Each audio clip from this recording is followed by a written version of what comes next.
இது ஆகாயத்திலிருந்து விழுகிறங்காட்டி தான் இதுக்கு பேர் ஆகாய கங்கை. அப்படியே மேலே பாருங்க, ஆகாயத்திலிருந்து விழுகிற மாதிரியே இருக்குது பாருங்க. அந்த அளவுக்கு ஒரு சூப்பராக இருக்குதுங்க. இந்த அருவி ஒரு சூப்பரான அருவி.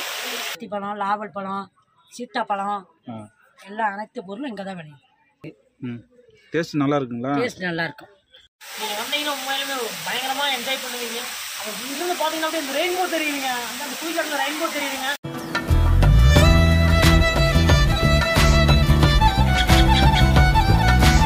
ஃப்ரெண்ட்ஸ், இதுதான் ஆகாயகங்கை நீர்வீழ்ச்சியோட என்ட்ரன்ஸுங்க. இந்த நீர்வீழ்ச்சியை பார்க்கத்தான் நம்ம இவ்வளோ தூரம் ட்ராவல் பண்ணி வந்திருக்குங்க. இங்கே உள்ள என்ட்ரி ஆகிறதுக்கு ஒரு பெர்சனுக்கு 30 ரூபா சார்ஜ் பண்ணுறாங்க. குழந்தைகளாக இருந்தால் 20 ரூபா சார்ஜ் பண்ணுறாங்க. மார்னிங் 6 o'clock ஓப்பன் பண்ணிவிட்டு ஈவினிங் ஒரு 3 மணிக்கெலாம் க்ளோஸ் பண்ணிடுறாங்க. அதுக்கு மேலே யாரும் நீர்வீழ்ச்சிக்கு போக முடியாது. உள்ளே அதுக்கு 3 மணிக்கு முன்னாடி யார் உள்ளே போனாங்களோ அவங்க மட்டும்தான் வெளியே வர முடியும். பொல்யூஷனை கண்ட்ரோல் பண்ணுறதுக்கு உள்ளே என்ட்ரி ஆன உடனே பேக்கில் செக் பண்ணுவாங்க. நீர்வீழ்ச்சிக்கு உள்ளார போகிறதுக்கு பிளாஸ்டிக் பாட்டில்ஸு, லிக்வர்ஸு இதெல்லாம் நாட் அலவுடுங்க. தண்ணி பாட்டிலாம் கொண்டு போகக்கூடாதுங்கண்ணா? கீழே நீர்வீழ்ச்சிக்கு போகிறவங்க குப்பைகளை கீழே போட்டு வந்துடுறாங்க. ஸோ அதனால் வாட்டர் பொல்யூஷன் ஏற்படுதுங்க. அது மட்டும் இல்லாமல் கொல்லிமலையில் 248 வகையான மூலிகைகள் இருக்குதுங்க. அந்த மூலிகைகளை காப்பாற்றத்தான் இந்த பிளாஸ்டிக்கை தவிர்த்துருங்கன்னு கவர்மெண்ட் அறிவுறுத்துகிறாங்க. ஸோ நமக்கு பின்னாடி ஒரு ஜென்ரேஷனுக்கு இந்த மூலிகைகள் எல்லாம் ரொம்ப அவசியங்க. ஸோ நம்மளும் பிளாஸ்டிக்கை தவிர்த்துட்டு இந்த கொல்லிமலையோட என்வாயர்மெண்ட்டை சேவ் பண்ண ஹெல்ப் பண்ணலாங்க. டிக்கெட் கீழே இறங்கணும், கண்டிப்பாக வாட்டர் பாட்டில் தேவை. ஆனால் வாட்டர் பாட்டில் வந்து அனுமதி கிடையாதுங்க. உள்ளே கொண்டு போகிறதுக்கு அனுமதி கிடையாது. அதுக்கு கீழே கொண்டு போகணும்னா 10 ரூபா டெபாசிட் கட்டணும். எதனால் அந்த 10 ரூபா டெபாசிட் நம்ம அந்த வாட்டர் பாட்டில் குடிச்சிட்டாங்க கீழே போட்டு வந்துடக்கூடாது. இதை திருப்பி கொண்டு வந்து மேலே கொண்டு போய் போடணும். இது மூலிகை ஃபாரஸ்ட்டு. இங்கே மேக்ஸிமம் குப்பையே போடக்கூடாது. அதனால தான் இந்த டோக்கன் சிஸ்டம்லாம் கொண்டு வந்திருக்காங்க.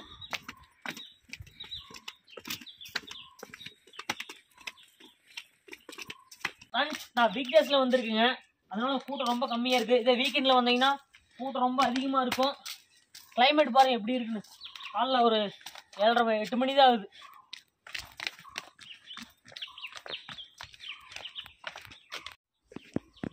ஃப்ரெண்ட்ஸ், பயங்கர செங்குத்தாக இறங்குதுங்க. பாருங்கள் எப்படி இறங்குதுன்னு. இப்போ இறங்குறப்போ நம்மளுக்கு தெரியாது, ஆனால் மேலே ஏறுறப்போ முடியவே முடியாது.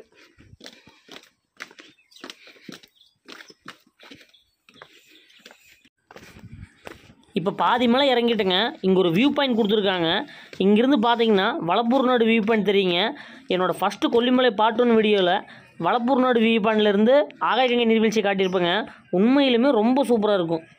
சர்க்கிள் விட்டே போகிறேங்க, ஏன்னா நடக்க முடியல, அதனால் சர்க்கிள் விட்டே போகிறேன். வாங்க போகிறோம். இப்படி போகிறதுன்னு சர்க்கிள் விட்டு எப்படி போகிறேன் உங்களுக்கு காமிக்க போகிறேன்.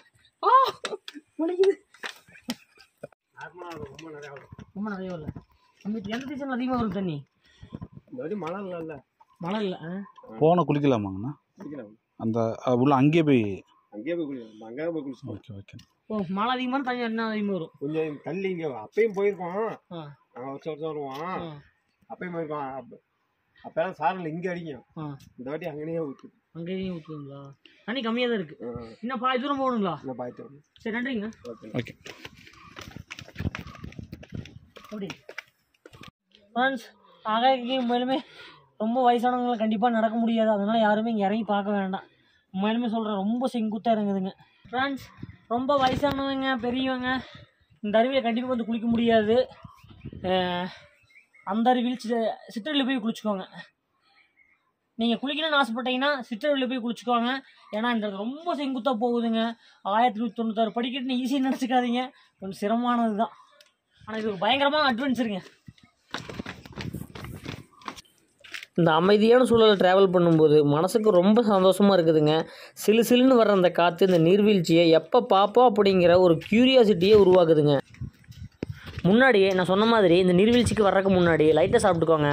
அப்போ தான் கீழே இறங்கி குளிச்சுட்டு மறுபடியும் ரிட்டன் மேலே போக எனர்ஜி சரியாக இருக்கும். சாப்பிடாமல் வந்துட்டிங்கன்னா சுத்தமாக எனர்ஜி இருக்காது.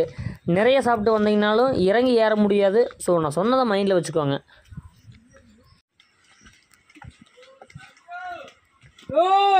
நிறைய பேர் குளிச்சுட்டு மேலே வந்துட்டுருக்காங்க. ஆனால் ரொம்ப மூச்சு வாங்குதுங்க.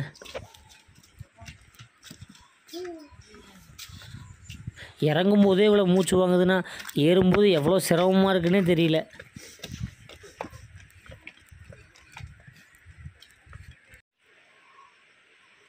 ஃப்ரெண்ட்ஸ், நான் பாதி தூரம் கூட இறங்கல, பாதி தூரம் இறங்கிட்டேன். கொஞ்சம் மேலே இறங்கிட்டேன். கால்வெளி போட்டு வாட்டி எடுக்குதுங்க, பயங்கரமாக வலிக்குது. அதனால தான் போகாமல் இங்கே ஒரு 5 நிமிஷம் உட்காந்துக்கிட்டேன். சூப்பராக இருக்குதுங்க. ஆனால் இங்கேருந்து எப்படி பாவையெல்லாம் அந்த படிக்கட்டில் எப்படி அமைச்சிக்கிறாங்கன்னு பாருங்க. மேலே அது டேலண்ட்டு தானே. அங்கே பாருங்க அருவி, இது இங்கேருந்து ஊற்றுது. 300 அடி உயரம்னு சொன்னாங்க, அங்கே பாருங்க எங்கேருந்து ஊற்றுதுன்னு.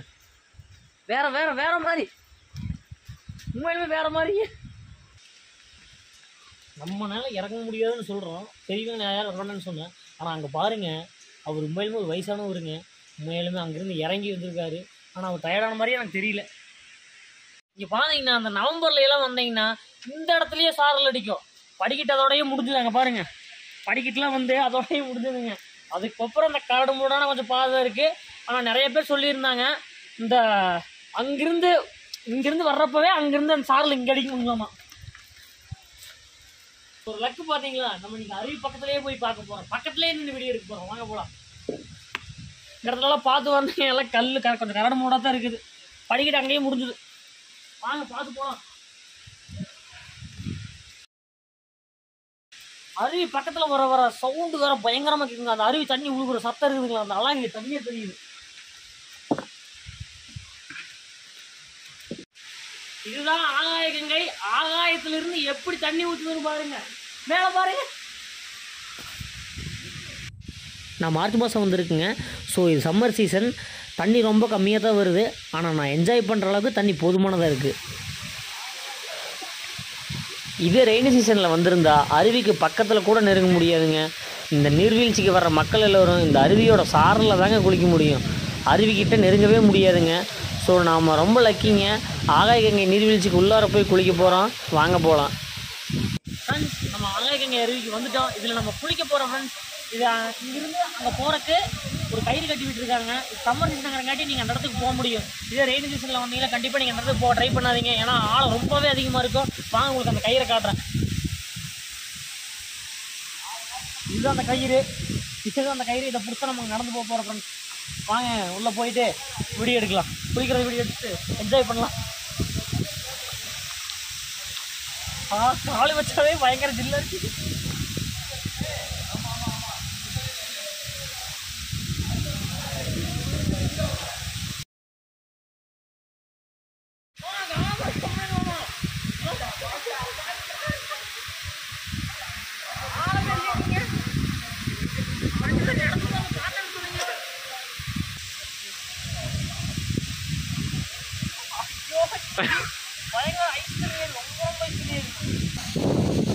இந்த பாறையெல்லாம் பயங்கரமாக வழுக்குதுங்க. ஸோ இந்த அருவிக்கிட்ட போகும்போது இந்த கயிறு பிடிச்ச நடங்க, இல்லைன்னா கீழே விழுந்துருவீங்க.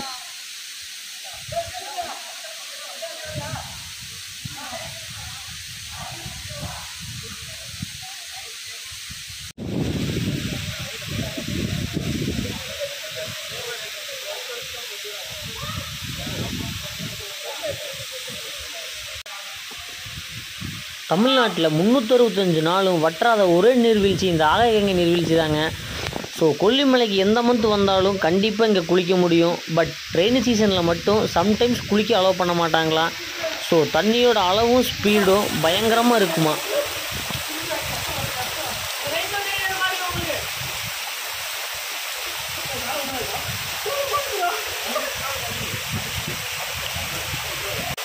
உண்மையிலுமே சொல்கிறேன், உங்களுக்கு வேறு ஒரு என்ஜாய்மெண்ட்டுங்க.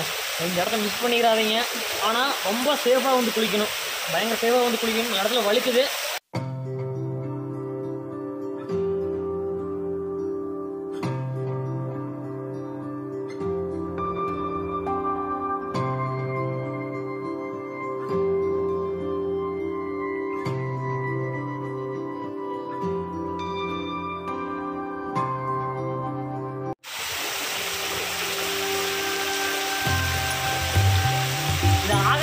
விழுகிறங்காட்டி தான் இதுக்கு பேர் ஆகாய கங்கை. அப்படியே மேலே பாருங்க, ஆகாயத்திலிருந்து விழுகிற மாதிரியே இருக்குது பாருங்க. அந்த அளவுக்கு ஒரு சூப்பராக இருக்குதுங்க. இந்த அருவி ஒரு சூப்பரான அருவி.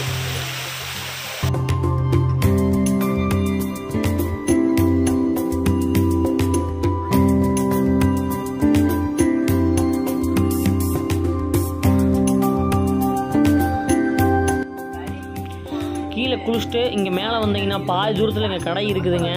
இங்கே டீ, லெமன் ஜூஸு, சில்லுன்னு மோர், மூலிகை சூப்பு இதெல்லாம் கிடைக்குங்க.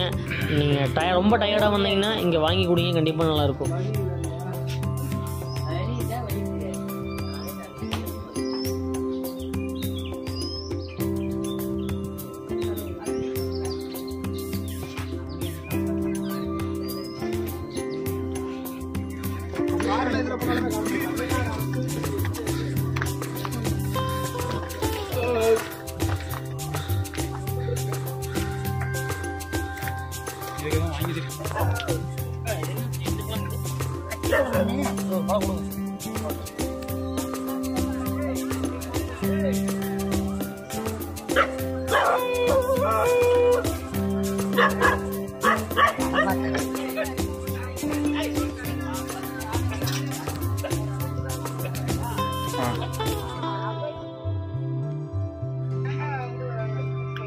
நான் வா அரைஞ்சி கொடுக்கணும், தண்ணி பிடிச்சிட்டு வரேன்.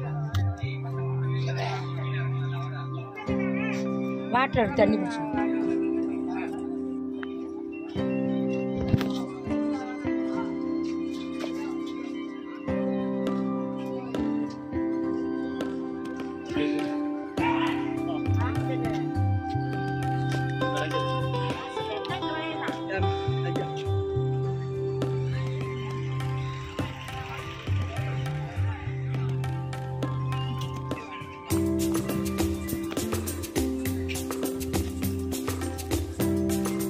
தேன் போட்டு தரேன் நீங்கள். Okay okay.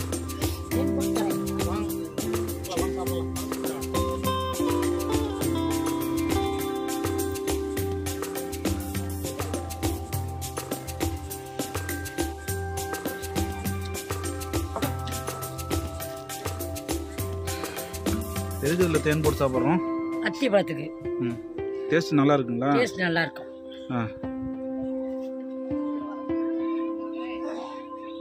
ரத்த சுவைக்கெல்லாம் ரொம்ப நல்லது அத்திப்பழம். அப்படியா?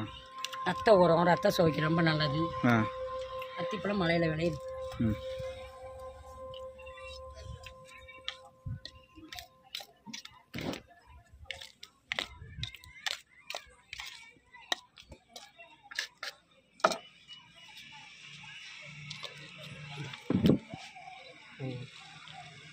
மூணு பேர் இருக்கிறீங்களா?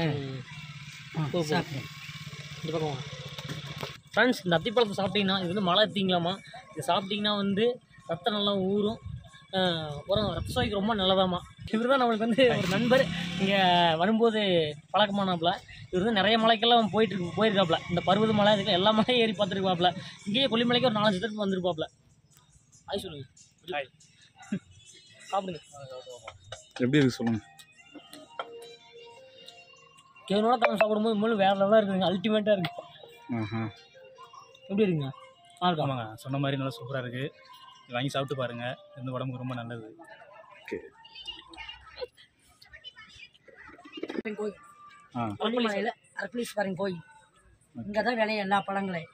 அத்திப்பழம், லாவல் பழம், சீத்தாப்பழம், எல்லா அனைத்து பொருளும் இங்கே தான் விளையும். உடம்புக்கெல்லாம் நல்லா தான். இங்கே எந்த பழம் சாப்பிட்டாலும் உடம்புக்கு நல்லது. Okay okay.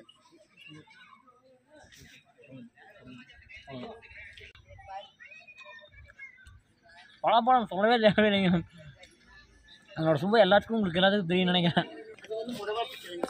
மொடவாட்டி கிழங்கு. சரி சரி. வாங்கினீங்கல்ல சரி. அது வந்து முழங்கால் வலிக்கு, முட்டி வலிக்கு, நரம்புக்கு, எலும்புக்கு எல்லாமே சூப்பு வச்சு குடிச்சா ரொம்ப நல்லது. அதாவது புளி சேர்த்தக்கூடாதுன்னு சொன்னாங்க அந்த புளி சேர்க்கக்கூடாது. ஓகே. தக்காளி, புளி ரெண்டும் போடவே கூடாது. ரெண்டும் போடக்கூடாது. வாரத்தில் 3 நாள் சாப்பிடலாம். காலை நேரத்துலேயே எப்போ சாப்பிட்லாங்க? எந்த நேரம் காலைல சாப்பிட்றது ரொம்ப நல்லது. சரி, அப்புறம் மற்ற சாப்பாட்டுலாம் புளி கலந்துருந்தா என்ன பண்ணுறது? காலையில் சாப்பிட்ணும்னு வச்சுங்க, மதியானம் நைட்டுக்கு வந்து புளி எல்லாம் சாப்பிட்டதெல்லாம் ஒன்றும் பிரச்சனை இல்லை, அதுலாம் கலக்கக்கூடாது. Okay okay. இப்போ வந்து நீங்கள் அது செய்கிறீங்கல்ல, இப்போ ஆட்டுக்கால் சூப் மாதிரி வைக்கிறீங்க, வைக்கும்போது அதில் தான் சேர்க்கக்கூடாது. நீங்கள் சாப்பிடலாம், அது ஒன்றும் பிரச்சனை கிடையாது. ஒரு பிரச்சனையும் இல்லை, அது ஒரு பிரச்சனையும் கிடையாது. Okay okay. அதில் வந்து புளி முட்டி கரைச்சி விடக்கூடாது, அவ்வளோதான். அவ்வளோதான் வித்தியாசம். சரிங்க. அது என்னது? அது வந்து ஒரு ஒட்டை முட்டி வலிக்கு மூட்டு வலிக்கா? அது என்ன பண்ணணுங்க? கொட்டையை பறிச்சு உள்ள வெள்ளையா உடைச்சிட்டு நல்லெண்ணெயில் காய்ச்சி வச்சிங்கன்னா இந்த முட்டி வலிக்கு எல்லாம் வலி இருந்தால் தேய்ச்சிக்கலாம். சரி சரி சரி, தேங்க்ஸ். சரி. ஓகே ஃப்ரெண்ட்ஸ், இதோட ஆரோக்கிய வீடியோ முடிஞ்சுதுங்க. நெக்ஸ்ட்டு மாசியில் இருவீங்க, வாங்க போகலாம். ஃப்ரெண்ட்ஸ், இந்த வீடியோ உங்களுக்கு பிடிச்சிருந்தால் லைக் பண்ணுங்கள், கமெண்ட் பண்ணுங்கள், சப்ஸ்கிரைப் பண்ணுங்கள். மறக்காமல் இந்த வீடியோவை உங்கள் ஃப்ரெண்ட்ஸ் அண்ட் ஃபேமிலியோட ஷேர் பண்ணி சப்போர்ட் பண்ணுங்கள்.